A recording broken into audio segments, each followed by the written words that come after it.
Boa tarde, fala galera do nono ano. E aí, como vocês estão? Bem? Com certeza estamos bem. Estamos aqui, estamos em mais um momento onde podemos partilhar o conhecimento. Em mais um momento de aprendizado, mais um momento de estudo. Então, boa tarde para você que está aí focado, já com seu caderninho pronto para aprender. E assim nós devemos estar todos os dias, sempre prontos para aprender. Vamos para mais uma aula de matemática e eu conto com a sua participação, com a sua concentração, seu foco. Esqueça as distrações. Vem comigo e vamos estudar matemática, tá certo? Na aula de hoje nós vamos começar a falar sobre um assunto chamado proporcionalidade, que tem a ver com razões, grandezas, medidas, tá? É um assunto que é muito analítico, quando a gente analisa situações, relaciona grandezas e tem respostas em situações problemas. Já imaginou quantas vezes você faz comparações durante um dia? Será que a gente já parou para pensar nisso? Olha alguns exemplos aqui.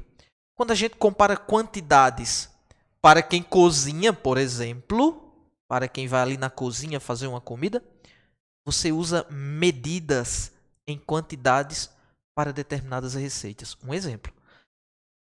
Comparação de quantidades, medidas. Nós estamos o tempo inteiro aí analisando hora, somos movidos pelo tempo, nos pesando, na expectativa de quando algo vai chegar, e aí a gente fica preocupado com medidas, com números, principalmente quando a gente vai comprar alguma coisa. Idades. Eu tenho tal idade, fulano tem tal idade. Intuitivamente estamos fazendo comparações. Temperaturas também. Mesmo que a gente não fale, por exemplo, hoje está 26 graus Celsius, mas a gente diz assim, nossa, hoje está uma temperatura boa. Ou, vixe, como hoje está quente. Ou então, nossa, que frio. Tudo isso tem a ver com proporcionalidades. Porque essas situações que eu citei para vocês é o que nós chamamos de grandezas. E quando nós relacionamos elas através de proporcionalidades. Em matemática, comparar duas grandezas significa dividir uma pela outra. Fui direto ao ponto aí. Quando a gente compara uma grandeza com outra, a gente pega uma e divide pela outra para ter uma noção do quanto uma é maior do que a outra, ou o quanto falta de uma grandeza para completar a outra. E já vem uma situação para a gente ver aí. Suponha que na sua classe tenha 16 meninos e 32 meninas. O número de meninos comparado com o número de meninas pode ser representado assim, através de uma fração. Veja, dividindo uma pela outra. Então, o número de meninos 16, o número de meninas 32. Simplificando esses dois números, e como é que a gente simplifica, professor? A gente divide eles por um mesmo número. Nesse nosso caso, tanto 16 como 32 foram divididos por 16. Até porque 32 é múltiplo de 16 e 16 é divisor de 32. Originando a fração 1/2. O que é que isso significa em termos de comparação? Isso significa que a cada um menino existem duas meninas, tá? Então, estamos relacionando duas grandezas e estamos comparando uma grandeza com a outra. Então, comparar é fazer isso. Eu pegar duas grandezas, dividir uma pela outra e ver o quanto de uma cabe na outra, o quanto falta em uma para completar a outra, e assim sucessivamente, tá? Exemplos. De 1.200 peças de roupas de uma loja de moda, apenas 120 eram camisas. Olha a pergunta. Qual a razão entre o número de camisas e o número de peças de roupas dessa loja? A própria pergunta já nos diz como nós devemos responder. Quando fala em razão, guarda isso. Está falando numa fração. Está falando em uma divisão. Ok? Guarda essa dica. Então, quando diz assim, qual a razão entre o número de camisas, primeiro em cima, e o número de peças de roupa da loja. Então, eu construo aqui, ó, a minha fraçãozinha. São 120 camisas em 1.200 peças de roupa. Quando a gente simplifica ali, ó, dá 1/10. O que é que significa dizer isso, essa fração 1/10? Que uma peça de roupa há em cada 10 camisas, tá? Ou seja, cada 10 camisas representa uma peça de roupa. Das 1.200, tá? Porque nós estamos fazendo uma comparação. Uma outra situação aí, ó.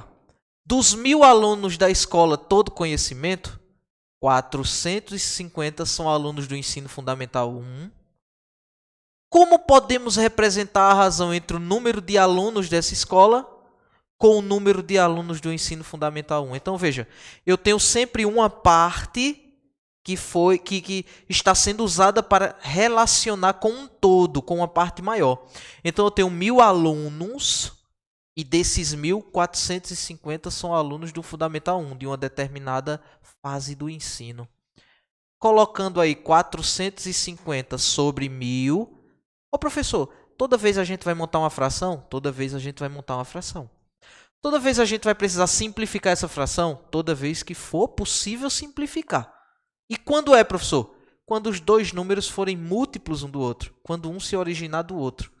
Ou quando puder dividir ambos por um mesmo número. A primeira coisa ali foi cortar um zero no numerador e no denominador para a gente trabalhar com números mais simples, né?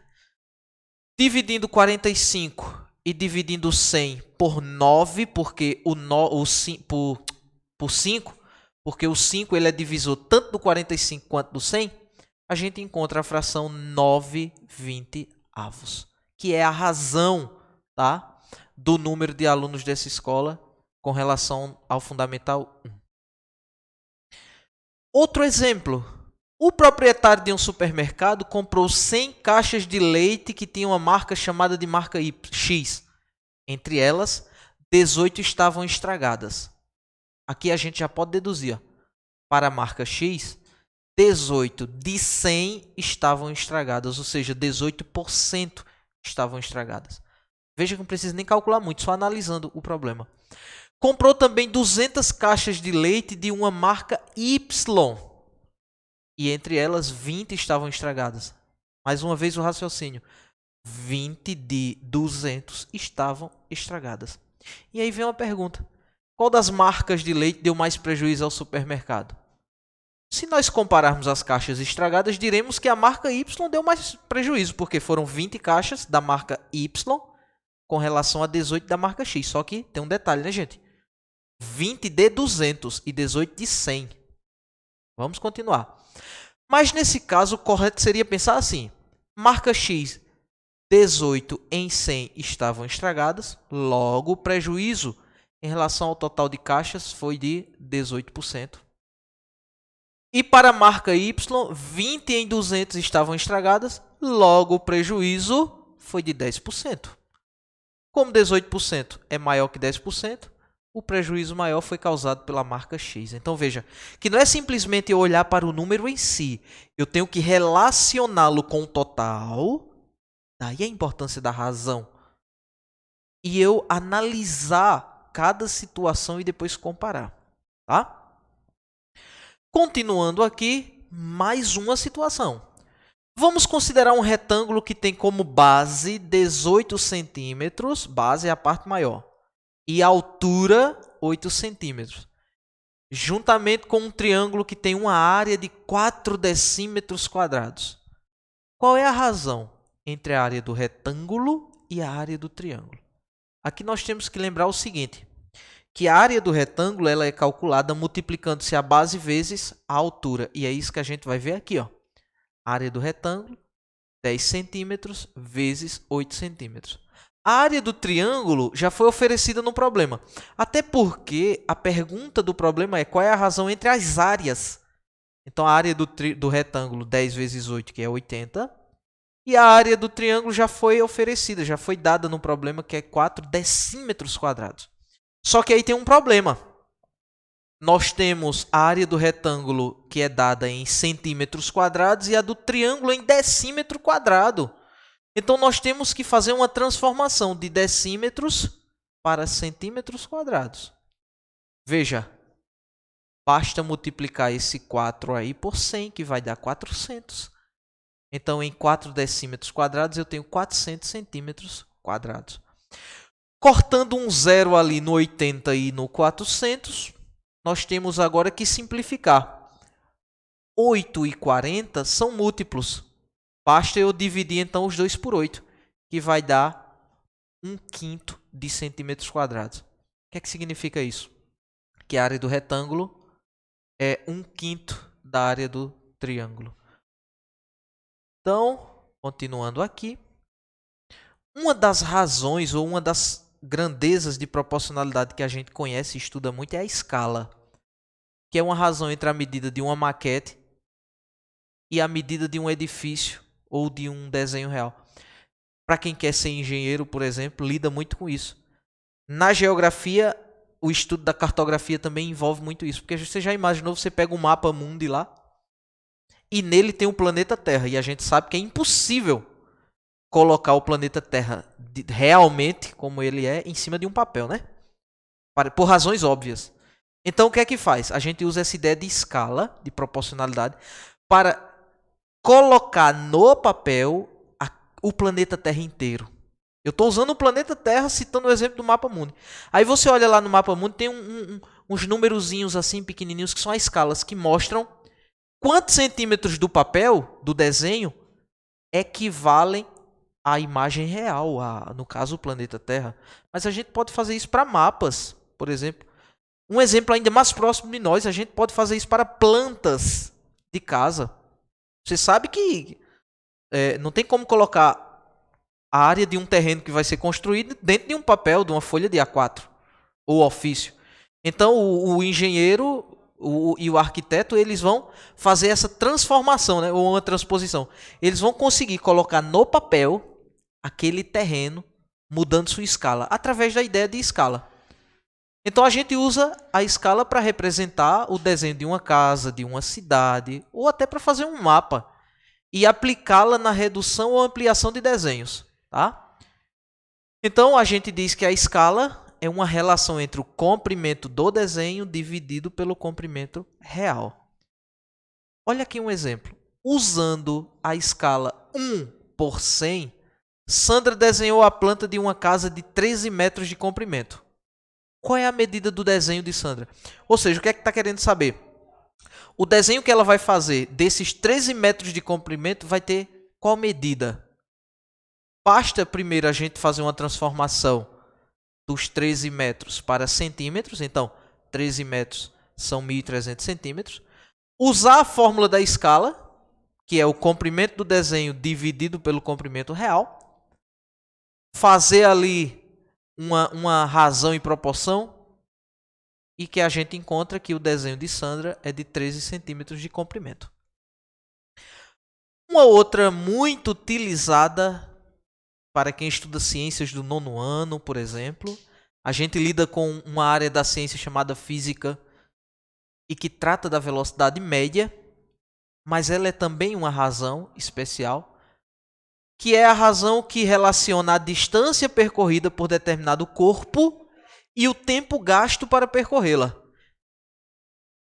E a gente representa ela matematicamente dessa forma. A velocidade média é igual a relação entre a distância percorrida dividida pelo tempo. Veja um exemplo. Papai fez a viagem de Fortaleza a João Pessoa em 5 horas. A primeira coisa que a gente tem que destacar aí é o tempo.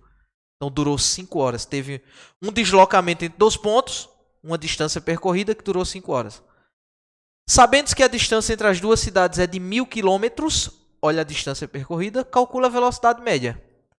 Colocando ali 1.000 km dividido por 5 horas, a velocidade média foi de 200 km por hora. O que é que significa isso? A velocidade média de 200 km por hora é o que corresponde a percorrer 200 km a cada hora da viagem. Então, passados 1 hora do relógio, ele teria se deslocado 200 km. Tá certo? Outro exemplo de razão especial aí. Mais uma, a densidade demográfica. Professor, o que é densidade demográfica? É a razão entre o número de habitantes de uma região e a área dessa região. E essa razão, ela tem um símbolo especial que a gente chama de unidade, que é o habitantes por quilômetros quadrados. Também é uma razão muito utilizada na geografia, utilizada pelo IBGE. Claro que tudo computadorizado, mas utilizada pelo IBGE. Para mostrar o quê? O que é que essa razão ela quer mostrar? A quantidade de habitantes que tem em cada área de uma determinada região. Isso vai mostrar se a região ela é muito populosa, se tem muitos habitantes naquela área. E tudo isso envolve toda uma questão de análise social e de fatores que influenciam uma migração, por exemplo. E ela é representada dessa forma. Para a gente descobrir qual é a densidade demográfica de determinada região, a gente pega o número de habitantes dela e divide pela área daquela região. Eu trouxe um exemplo aqui de Riacho das Almas. De acordo com o IBGE, a população de Riacho das Almas é de 20.646 habitantes. Claro, isso do último censo, tá? A gente sabe que não teve censo recentemente, dizem que é por conta da pandemia, mas deixem off, vamos embora. Então, a gente tem aí que a população de Riacho das Almas é de 20.646 habitantes.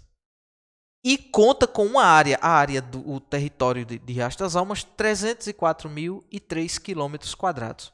A pergunta é, qual é a densidade demográfica de Riacho das Almas? Ou seja, qual é a quantidade de habitantes que tem nessa área aí? Então, a gente coloca aqui, ó, o número de habitantes e divide pela área e a gente vai descobrir que é de aproximadamente de 65,4 habitantes por quilômetro quadrado. É aproximadamente, tá certo? 65,4 habitantes por quilômetro quadrado. Então, a cada quilômetro quadrado, se a gente fosse dividir essa população, teríamos quase 66 habitantes. É bem populoso, tá? Porque a área também não é tão grande. Então, pessoal, até a próxima aula. Espero que vocês tenham aprendido bastante. Na dúvida, procura o professor, faz as atividades e até mais, tá certo?